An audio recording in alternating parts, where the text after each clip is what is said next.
നരവനയുടെ പുസ്തകത്തിലെ പരാമർശം വീണ്ടും ലോക്സഭയിൽ ഉയർത്തി പ്രതിപക്ഷ നേതാവ് രാഹുൽ ഗാന്ധി. ബഡ്ജറ്റിന്റെ ചർച്ചയ്ക്കുള്ള സമയമാണെന്നും മറ്റ് നോട്ടീസുകൾ പരിഗണിക്കില്ലെന്നും സ്പീക്കർ നിലപാടെടുത്തു. ഇതോടെ പ്രതിപക്ഷ നേതാവിന് സംസാരിക്കുന്നതിനുള്ള അവകാശം സഭയുടെ പാരമ്പര്യമെന്ന് ശശി തരൂർ MP പ്രതികരിച്ചു. പ്രതിപക്ഷ പ്രതിഷേധത്തിന് പിന്നാലെ ലോക്സഭ ഇന്നത്തേക്ക് പിരിഞ്ഞു. Speaker committed to us, personally committed to us, that I will be allowed to speak here and raise some points before the budget discussion. Now, you are going back on your word. So I'd like to know, am I allowed to speak those points or not? माननीय सदस्य, मेरे पास आपका कोई notice नहीं आया है और मुझे नहीं मालूम कि आपका क्या विषय है. ये नोटिस आएगा किसी विषय पर, उसके बाद का निर्णय है. प्लीज आप लोग सभी बजट पर चर्चा करिए. अगर आपको बजट पर चर्चा करनी है, माननीय सदस्य अगर आप बजट पर चर्चा करना चाहते हैं तो प्लीज आप चालू करिए. Madam, it is a tradition of Parliament that just as you were prepared to give the माननीय floor मंत्री जी कुछ बोलना चाहते हैं? ഡി ധനസുമോദ് ചേരുകയാണ് വിശദാംശങ്ങളുമായി. ധനസുമോദ്, രാഹുൽ പ്രസംഗിച്ചു തുടങ്ങുമ്പോൾ തന്നെ പറയുന്നുണ്ട്, എനിക്ക് നൽകിയിരുന്നു, എനിക്ക് ബഡ്ജറ്റ് ചർച്ചയ്ക്ക് മുൻപ് 1-2 പോയിന്റുകൾ പറയാനുണ്ട്, അതിനെ അനുവദിക്കണം എന്ന് പറഞ്ഞാണ് അദ്ദേഹം തുടങ്ങുന്നത്. പക്ഷേ നരവനയുടെ പുസ്തകത്തിലെ കാര്യങ്ങളാണ് എന്ന് പറയുമ്പോൾ തന്നെ വേണ്ട എന്നവിടെ തീർപ്പ് കൽപ്പിക്കുന്നു. എന്താണ്, വീണ്ടും രാഹുലിനെ സംസാരിപ്പിക്കേണ്ടതില്ല എന്നുള്ള നിലപാടിലേക്ക് തന്നെ പോവുകയാണ്?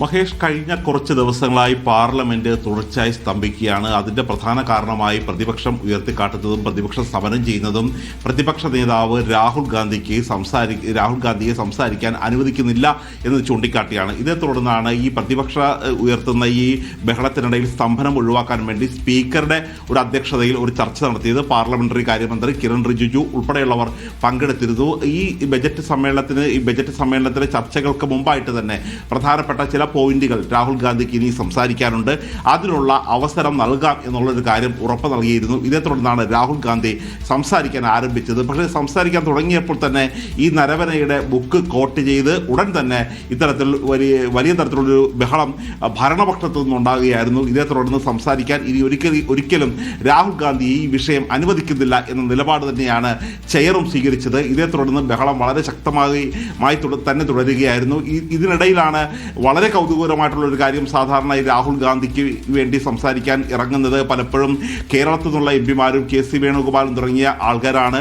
അപ്പോഴും ഈ അനുവദിക്കപ്പെട്ട വിഷയങ്ങളിൽ സംസാരിക്കപ്പെട്ട അവസരങ്ങളിൽ മാത്രമാണ് ശശി തരൂർ ഇടപെടാറുള്ളത്. പക്ഷേ ശശി തരൂർ ഇത്തവണ അവസരം ചോദിച്ചു വാങ്ങി രാഹുൽ ഗാന്ധിയെ ഡിഫെൻഡ് ചെയ്യാൻ വേണ്ടി ഇറങ്ങുകയായിരുന്നു.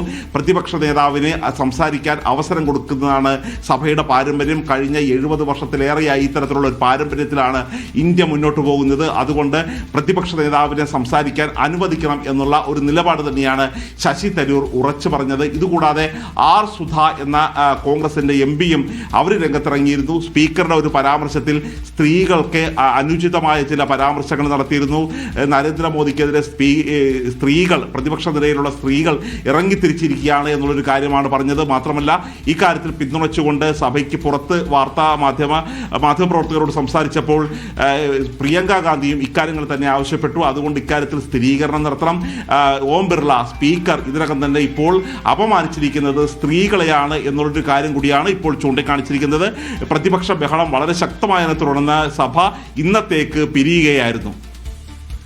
ഡി ധനസുമോദാണ് വിവരങ്ങൾ നൽകിയത്. നരവനയുടെ പുസ്തകത്തിലെ പരാമർശം വീണ്ടും ലോക്സഭയിൽ രാഹുൽ ഗാന്ധി ഉയർത്തി. പക്ഷേ ബഡ്ജറ്റ് ചർച്ചയ്ക്കുള്ള സമയമാണ്, മറ്റ് നോട്ടീസുകൾ പരിഗണിക്കില്ല എന്ന് സ്പീക്കർ നിലപാടെടുത്തു. രാഹുലിന് സംസാരിക്കാനുള്ള അവസരം നിഷേധിക്കപ്പെട്ടിരിക്കുന്നു. ഒപ്പം തന്നെ